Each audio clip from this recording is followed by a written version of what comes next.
सिद्धि की शादी के बाद वो ससुराल चली जाती है। पीछे रह जाती है भाभी रानी। सिद्धि के ससुराल जाते ही भाभी कहती है, अरे वाह जी वाह, सारे कपड़े मेरे। हाय रे पैंट, अरे वाह वाह, मजा आ जाएगा। अरे ये सिद्धि की अलमारी के सामने खड़े होकर क्या बड़बड़ा रही है?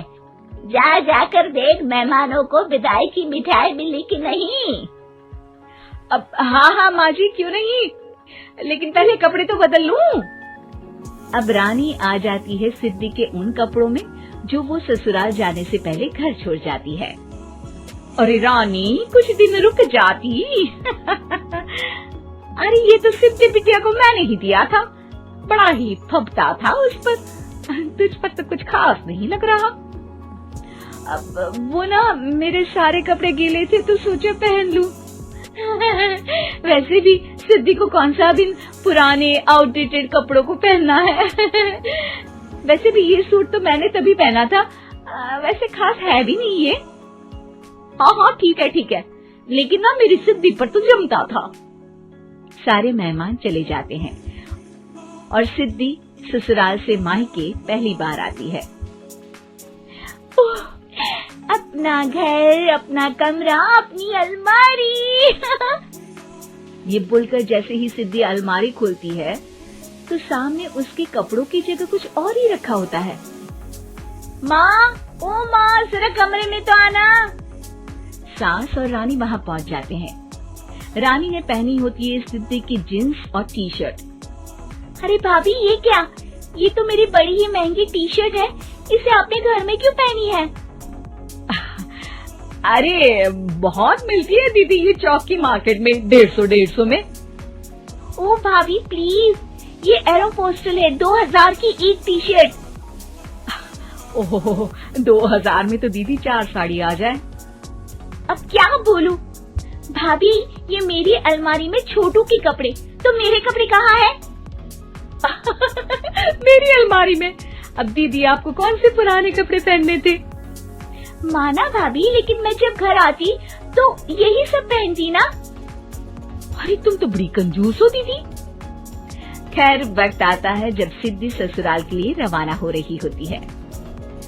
अरे रानी, अंदर से सिद्धि का गिफ्ट ले आ, लड़की पहली बार ससुराल से मायके आई है। रानी अंदर जाती है और एक सिंपल सी साड़ी लेकर बाहर आ जाती है। ये लीजिए माँ जी। सास बेटी को गिफ्ट देकर ससुराल भेजती है।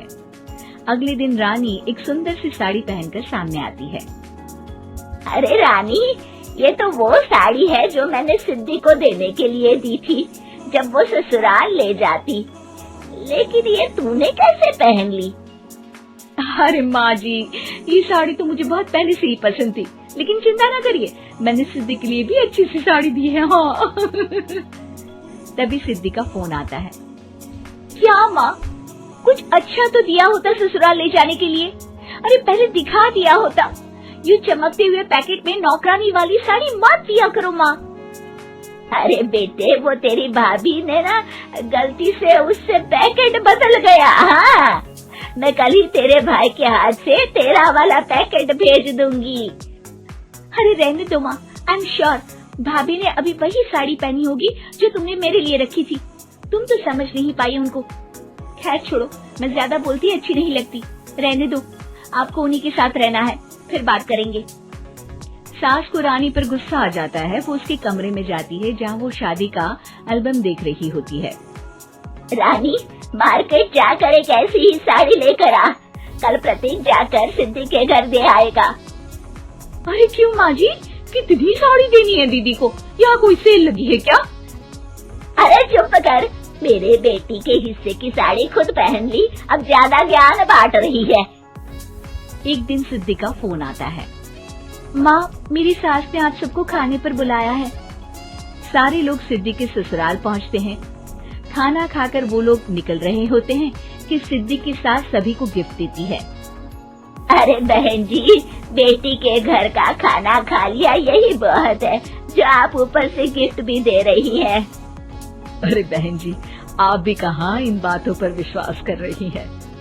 सास सभी को गिफ्ट देती है, लेकिन रानी को जो साड़ी देती है वो अजीब सी हरे रंग की लाल रंग के बड़ी छाप वाली होती है। अरे छी, ये कौन पहनेगा? सासू माँ को तो जरी वाली इतनी सुंदर, और मेरे लिए ये नौकरानी वाली। अरे भाभी, दरअसल मैं जब भी घर आती थी आप वापसी में ऐसी ही साड़ी देती थी ना, तो माँ ने सोचा कि आपको आपकी पसंद की ही साड़ी क्यों ना दी जाए। बेचारी रानी, बोलती भी तो क्या। सिद्धि और सास रानी का चेहरा देखकर हंसने लगती है, तो रानी समझ जाती है कि अपने ही बिछाए जाल में वो फंस चुकी है।